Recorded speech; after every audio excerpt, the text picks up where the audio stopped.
மக்களே மாடியில் தண்ணியை வந்து பிடிச்சு போட வந்திருக்கோம். ஒரு சிஸ்டர் வந்து கமெண்ட்ல சொல்லியிருந்தாங்களா, அது என்ன இது ஃபுல்லாக தண்ணி பிடிச்சி போட்டால் வந்து கூலிங்காக இருக்கும்ன்ட்டு நேற்று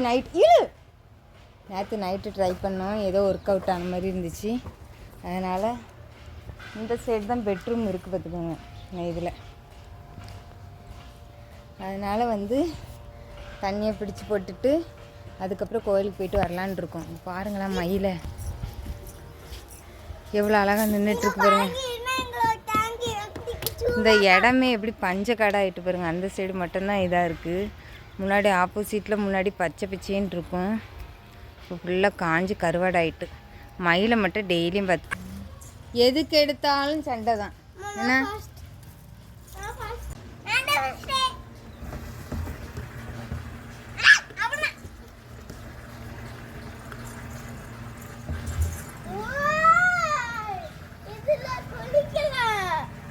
இறங்குங்க.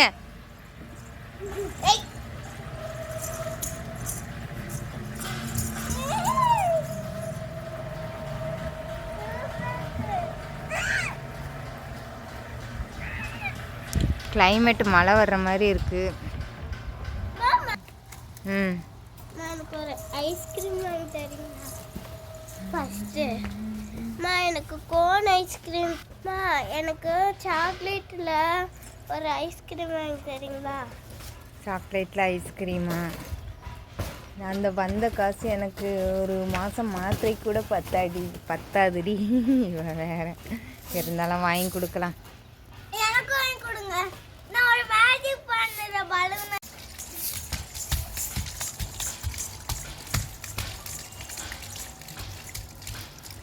இங்கே வாங்க தாங்க அப்படின்னு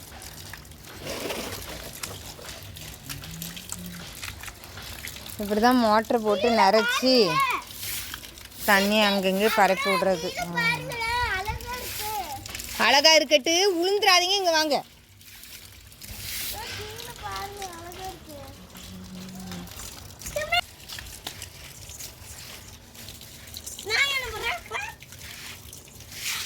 பாப்பா அப்படியே மெதுவாக வரட்டு.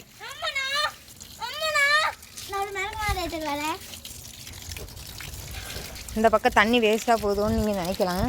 இந்த பக்கம் நான் செடி வச்சுருக்கேன் பாருங்கள், செம்பருத்தி செடி. அதுக்குள்ளே தான் போவோம் பார்த்துக்கோங்க. செம்பருத்தியும் இந்த சிவனுக்கு வைப்பாங்க பார்த்தீங்களா? அங்கெல்லாம் வேண்டாம் பாப்பா, இந்த இடத்துல மட்டும்தான். இதுதான் வெட்டு ரூம் இருக்கிற சைடு. எம்மா அந்த போக வேண்டாம், இதில் மட்டும் இந்த இடத்துல மட்டும் இது பண்ணால் போதும்.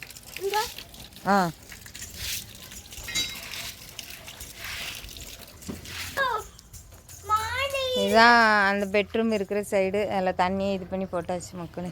நல்லபடியாக கோயிலுக்கு போய் சாமிக்கும் நன்றி சொல்லிவிட்டு அதுக்கப்புறம் பசங்க ஐஸ்கிரீம் கேட்டாங்களா, ஐஸ்கிரீமும் வாங்கி எனக்கு வந்து மேங்கோ ஐஸ்கிரீம் ரொம்ப நாள் சாப்பிடணுன்னு ஆசை. அது வாங்கி சாப்பிட்டேன். ஆனால் ரொம்ப புளிப்பாக இருந்துச்சு. அதுக்கு நார்மலாகவே ஐஸ் வாங்கிடலான்னு தோணுச்சு. அவங்க ஆளாளுக்கு ஒரு 30 ரூபாயில் கோன் மாதிரி வாங்கிக்கிட்டாங்க. இன்றைக்கி தேர்ஸ்டே மார்னிங். இன்றைக்கி நம்ம வீட்டில் என்ன சமையல்னால் கீரை தான். எங்கள் அம்மா கீரை ஆஞ்சியே தந்து விட்டுட்டாங்க. நேற்று டயாலிஸ் போயிட்டு வந்தேன் பார்த்திங்களா, அப்போவே சாயங்காலம் கொடுத்து விட்டாங்க. அந்த சிறுகீரையை தான் வந்து கடைய போகிறேன். இன்றைக்கி வந்து பாசிப்பருப்பு எங்கள் வீட்டில் இருந்துச்சு. அதனால் பாசிப்பருப்பு போட்டு சின்ன வெங்காயம், பச்சை மிளகாய், தக்காளி, அதுக்கப்புறம் சீரகம், பூண்டு, அப்புறம் அந்த பாசிப்பருப்பு எல்லாத்தையும் போட்டு குக்கரில் ஒரு 4 விசில் வச்சு எடுத்துக்கிட்டேன். இதுக்கு சைடிஷ் வந்து என்ன செய்யலான்னு யோசிச்சுட்டு இருக்கும்போது ஃப்ரிட்ஜில் வந்து இப்போது 2 நாளைக்கு முன்னாடி எங்கள் ஹஸ்பண்டு அவங்க கடையிலேருந்து பீட்ரூட் வாங்கிட்டு வந்தாங்க. அதுக்கப்புறம் 1 வாரத்துக்கு முன்னாடி பாவக்காய் வாங்கிட்டு வந்திருந்தாங்க. ரெண்டுமே ஃப்ரிட்ஜில் இருந்துச்சு. சரி நம்ம ஃபஸ்ட்டு பாவக்காவை செஞ்சிடலான்னா, பாவக்காய் கூட்டாக வச்சா எங்கள் வீட்டில் யாருக்குமே இறங்காது. அதனால் 2 பாவக்காய் பெரிய பாவக்காய் இருந்துச்சு. அதை வந்து வெறும் மிளகாத்தூளும் லைட்டாக உப்பும் போட்டு பிசைஞ்சிட்டு அதுக்கப்புறம் ஒரு 10 நிமிஷம் கழித்து எண்ணெயில் போட்டு வறுத்து எடுத்துட்டேன் மக்களே. ஏன்னா வந்து பாவக்காய் வந்து வறுத்து கொடுத்தோன்னா அதை பருப்பு குழம்புக்கும் வச்சு சாப்பிட்டுக்கிடுவாங்க. எதுலனாலும் ஒரு லெமன் ரைஸ் செஞ்சு பாவக்காய் வறுத்து கொடுத்தாலும் எங்கள் வீட்டில் சாப்பிட்ருவாங்க. பாவக்காய் வறுத்தா வந்து எங்கள் வீட்டில் காலியாயிரும். கூட்டாக செஞ்சால் வந்து யாருமே சாப்பிட மாட்டாங்க. அதனால் எதை சாப்பிட்றாங்களோ அதுபடி நான் செஞ்சு கொடுத்துருவேன். கீரையும் கடைஞ்சாச்சு. 4 விசில் வச்சு எடுத்தேன் பார்த்திங்களா, நல்லாவே வெந்துருச்சு. கடைஞ்சி இன்றைக்கி பாவக்காவை தான் வச்சு கொடுத்துருக்கேன்.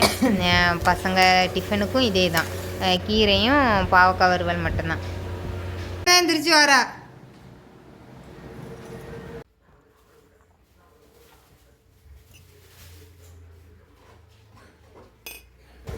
டிஃபன் பாக்ஸ், பசங்க டிஃபன் பாக்ஸுக்கு தேவையான சாதம் போட்டு நல்லா குழுன்னு கீரை கடைஞ்சி வச்சுருந்தேன் பார்த்திங்களா, அதை நல்லாவே குழுன்னு ஊற்றி நல்லா பிசைஞ்சு வந்து கொடுத்து விட்டுட்டேன்.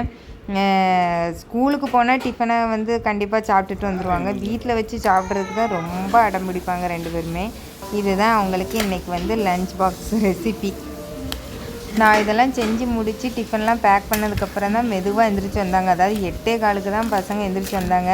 இதுவே வந்து நான் செய்யும் போதே வந்துட்டு இருந்தாங்கன்னா என்கிட்டயே வந்து நின்று என்னை டார்ச்சர் பண்ணிக்கிட்டே இருப்பான். அதனால் இன்றைக்கி எழுப்பவே இல்லை. அவன் பாட்டுக்கு மெதுவாக எந்திரிச்சு வரட்டுன்னு விட்டுட்டேன். அவன் கரெக்டாக 8:15 எந்திரிச்சு வந்தான். அதுக்கப்புறம் படன்னு பல்ல விளக்கி அவங்கள குளிக்க வச்சு சாப்பாடு ஊட்டி கிளப்பியாச்சு. இன்றைக்கி வந்து அவங்களுக்கு ரொம்ப நாளாக ஆசை ப்ரெட் அண்ட் ஜாம் கொண்டு போகணுன்ட்டு. அதுக்கப்புறம் வந்து நேற்று தான் நான் டயலிஸ் போயிட்டு வரும்போது பேக்கரியில் வாங்கிட்டு வந்தேன் ப்ரெட்டு, அதுக்கப்புறம் ஒரு சின்ன ஜாம் டப்பா. ரொம்ப நாளாக கேட்டுட்டு இருந்தாங்க, எம்மா எனக்கு ப்ரெட்டு அண்ட் ஜாம் வேணும்ன்ட்டு. அதனால் இன்றைக்கி ஸ்நாக்ஸுக்கு அதுதான் வச்சுருக்கேன். ரொம்ப சந்தோஷமாக போகுதுங்க ஸ்நாக்ஸ் அவங்களுக்கு பிடிச்சது கொண்டு போகிறனால. இது வந்து டெய்லியெல்லாம் நாங்கள் கொடுத்து விட மாட்டோம். இந்த ப்ரெட் அண்ட் ஜாம் வாங்கி ஒரு 6 மாதத்துக்கு மேலே ஆயிடுச்சு. அதனால் இப்போ வந்து கொடுத்து விட்ருக்கேன் மக்களே.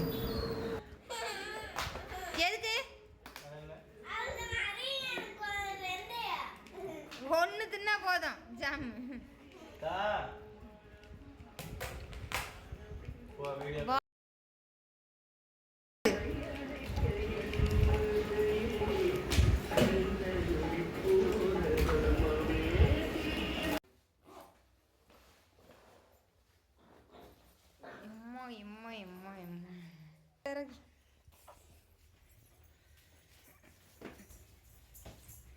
ஒன்னால தூக்கம் ஓன் பேக்கே ஒன்னால தூக்க முடியாது. தூக்கு பாப்பா.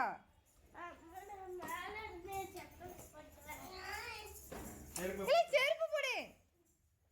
இவங்கள ஸ்கூலுக்கு அனுப்புறதுக்குள்ளே வீடே தலையீழாக மாறிடும், அவ்வளோ கன்றாவே கிடக்கும். அதுக்கப்புறம் நானும் சாப்பிட்டுட்டு பொறுமையாக டேப்லெட்லாம் போட்டு படுத்து ரெஸ்ட் எடுத்து ஒரு 11 மணிக்கு தான் வீட்டை க்ளீன் பண்ணவே ஸ்டார்ட் பண்ணுவேன்.